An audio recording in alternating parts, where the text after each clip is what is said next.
मित्रांनो, हे योग्य आहे की अयोग्य आहे सांगा मित्रांनो आपल्याला. आता आपण याच्यामध्ये मेगा स्वीटची आणि ॲडव्हान्टाची 576 ज्वारी टाकलेली आहे मित्रांनो, अर्धी. तर आपण त्याला आता स्प्रिंकर लावत आहोत. 2-2 घंटे ठेवण्याचा विचार आहे. फक्त वरचा फापडा आपल्याला भिजवायचा आहे, जेणेकरून आता बरसातीचे दिवस आहेत. जर पाणी जरी झालं तरी आपल्या ज्वारीची व मेगा स्वीटची उगवण शक्ती झाली पाहिजे. त्याच्यासाठी आपण हे असं करत आहोत मित्रांनो. दांडानं न भिजवता स्प्रिंकरने 2-2 घंटे रान वल्ल करत आहोत. आणि जरी तर करता पाणी जर आलं नसेल तर नंतर 2 ते 3 दिवसांनी भिजवायचा आपला याला विचार आहे.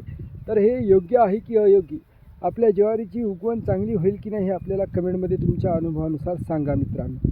लाईक, सबस्क्राईब, धन्यवाद. बघूया पुन्हा. आणि नंतर याचा मी दुसरा एक व्हिडिओ टाकतो की याची उगवण कशी झालेली आहे काय नाही, जेणेकरून आपल्याला कळेल की स्प्रिंकर लावल्याने सुद्धा आपल्या ज्वारीचं उगवण कशी होती काय नाही हे आपण बघूया. लाईक, सबस्क्राईब, धन्यवाद.